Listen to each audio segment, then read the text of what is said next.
साबिक DGISI general Faiz Hamid का court martial 14 साल की कैद बामुशक्कत सुना दी गई। इस फैसले पर अरकान पार्लियामेंट और आम आवाम की क्या राय है, आइए जानते हैं।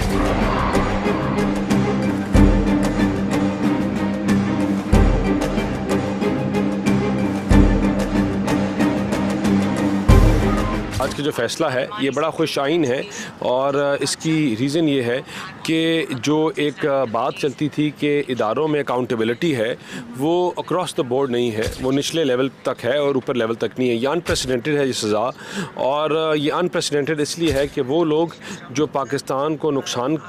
पहुँचाने की बात करते हैं, मुल्क में जमहूरियत को डीरेल करने की बात करते हैं, पाकिस्तान को कमज़ोर करने की बात करते हैं, उनका ताल्लुक़ किसी सियासी जमात से हो, किसी पॉलिटिकल पार्टी से हो या किसी इदारे से हो, उनके लिए कोई छूट नहीं। ये मुल्क जो है हमारी सियासत से, हमारी जमातों से, हमारे इदारों से बालातर है, और वो लोग जो डायरेक्टली या इनडायरेक्टली इस चीज़ में इन्वॉल्व होंगे उनके ख़िलाफ़ सख्त से सख्त सज़ाएँ होंगी। ये पहली कड़ी है, और आगे आने वाले दिनों में जो पॉलिटिकल जमातें हैं जिनकी तरफ से 9 मई और इदारों के ऊपर हमला और शोधाओं के मुजस्मे जलाए गए और आज भी वही तसलसल जारी रखा हुआ है, ये उनके ख़िलाफ़ भी कार्रवाई सख्त से सख्त होगी and they will all B accounted for it. देखिए जी,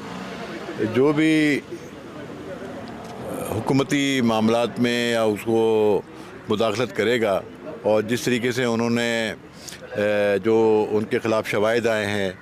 और जिस तरह से उन्होंने यहाँ पे लास्ट गवर्नमेंट जो थी इमरान खान साहब की थी उसमें या उसके बाद जो भी सूरत रही है, तो उन्होंने जो सियासत नहीं करना चाहिए थी, उन्होंने एक फ़ौजी भर्ती में होते हुए सियासत की या सियासी मामलात में मुदाखलत की, तो उस पर ज़ाहिर बात है कि फ़ौज का अपना एक डिसिप्लिन है। फ़ौज ने उस पर एक्शन लिया और उनको पूरा मौका भी फराहम किया गया, उनको लीगल टीम भी उनकी जो भी चाहते थे फराहम की गई,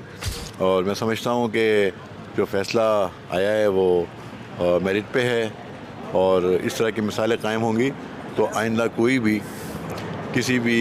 जमहूरी मामलात में मुदाखलत नहीं कर सकेगा। और इस तरह के अगर क्या नाम है उसके मिसालें बनेंगी तो आने वाला जो भी ऐसा कुछ सोचेगा तो वो अमल भी नहीं करेगा बल्कि सोचेगा भी नहीं। हम तो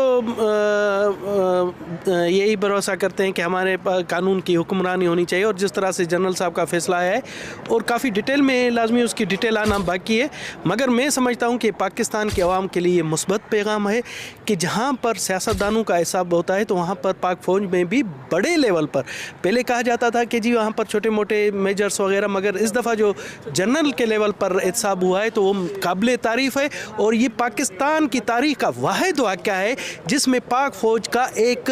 जो अवाम में है एक एतबार बढ़ गया है कि वो अपने फ़ौज से एहतसाब शुरू करके दूसरी जगहों पर एतमाद लोगों का बढ़ गया है कि आइंदा भी इस तरह से होगा। और जो मैं समझता हूँ ये इक़दाम हुआ है तो इससे ना सिर्फ पाकिस्तान में बल्कि पूरी दुनिया में ये पैगाम जाएगा कि पाक फ़ौज के ख़िलाफ़ जो हमारे मुखालफिन एक प्रोपेगेंडा कर रहे थे उस प्रोपेगेंडा के ख़िलाफ़ ये फ़ैसला उनके मुँह पर थप्पड़ है। देखें, इस फ़ैसले के बाद मुझे एक शेर याद आया कि अजल ही ने छोड़ा न किसरा न दारा, इसी से सिकंदर सफ़ाते बिहारा, हर एक लेके क्या क्या न हसरत सितारा, पड़ा रह गया सब यूं ही ठाठ सारा, जगह जी लगाने की दुनिया नहीं है, ये इबरत की जा है तमाशा नहीं है। सो कोई भी इदारे से और कोई भी मुल्क से बालातर नहीं है, ये इस सज़ा से वाज़ेह पैगाम है। तो मेरे ख़्याल में इदारे को और मुल्क को उसको सबसे पहले आपने मुक़द्दम जानना है, अपनी ज़ात से बढ़कर सोचना है, क्योंकि जब आप अपनी ज़ात में रहते हैं तो फिर वही होता है जो आज फैज़ हमीद साहब के साथ जो फैसला आया है। ये फ़ौज का अंदरूनी मामला है और वो अपने अंदरूनी मामलात को भी मेरिट पे देखती रहती है, तो मैं समझता हूँ जो उन्होंने फ़ैसला किया है वो मेरिट पे होगा और वो इसको अच्छे तरीके से जानते होंगे। तो मैं समझता हूँ कि फ़ौज जो करती है, जो अपने डिपार्टमेंट में करती है या जो बाहर कर रहे हैं वो ठीक कर रहे हैं। साबिक लेफ्टिनेंट जनरल फैज़ हमीद को जिस तरह के 14 साल की सज़ा सुनाई गई है बामुशक्कत, और साथ साथ ये भी मतलब उस सज़ा में कहा गया है कि सियासत में मुदाखलत किए, किसी हाउसी सोसाइटी में मतलब वहाँ पे उसने मतलब गैर कानूनी इक़दामात किए, तो जिस तरह फैज़ हमीद साहब को सज़ा दी गई है, उसी तरह से मेरे ख्याल में साबिक़ army chief general Qamar Javed Bajwa, जो कि फैज़ हमीद भी उसी के अंडर आता था और उसी के अंडर ही काम करता था, तो क्या उसको फिर सज़ा नहीं मिलनी चाहिए? क्या वो बेगुनाह है? क्या वो कसूरवार नहीं है? तो इससे पहले भी जितने भी मतलब आर्मी चीफ्स ने जो गुज़रे हैं, जिस तरह के लेफ्टिनेंट जनरल्स हैं, जिसने भी सियासत में मुदाखलत की है, जिसने भी कोई ऐसा इक़दाम उठाया है, मेरे ख्याल में 47 के बाद से अब तक सबको सज़ा मिलनी चाहिए और सज़ा देना हक भी बनता है। जिस तरह के साबिक़ आर्मी चीफ़ परवेज़ मुशर्रफ, जो कि मरहूम इस दुनिया से भी चला गया है, उसको सुप्रीम कोर्ट ने जिस तरह की सज़ा सुनाई है कि मरने के बाद भी 3 दिन तक डी चौक में लटकाया जाए, लेकिन उस सज़ा पर आज तक अमल दरामद नहीं हुआ, वो फौत भी हो गया, इस दुनिया से चला गया। तो मेरे ख्याल में उस सज़ा पे भी अमल दरामद होनी चाहिए थी, क्योंकि सुप्रीम कोर्ट का फ़ैसला था। सुप्रीम कोर्ट के फ़ैसले पर अमल दरामद ना होना, मेरे ख्याल में सुप्रीम कोर्ट को भी एक्शन लेना चाहिए था, लेकिन आज तक सुप्रीम कोर्ट ने भी एक्शन नहीं लिया। देखिए, बतौर सहाफ़ी मैं समझता हूँ कि जनरल फैज़ हमीद के साथ जो हुआ है वो उन्होंने अपना बोया ही हुआ जो है ना वो काटा है।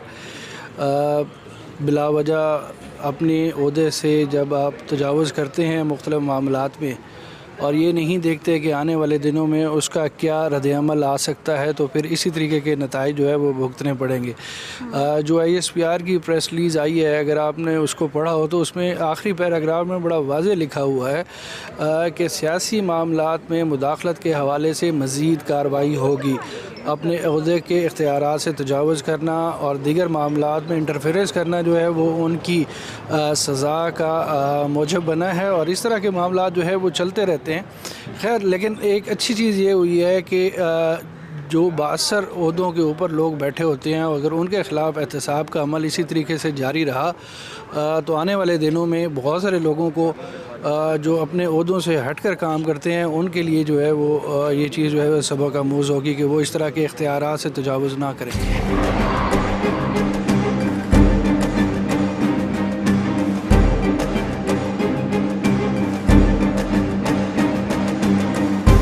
अरकान पार्लियामेंट और अवाम इस बात से मुत्तफ़िक हैं कि कानून से बालातर कोई नहीं है। जो भी अपने ओहदे और मनसब का गलत इस्तेमाल करेगा वो कानून की ज़द में ज़रूर आएगा।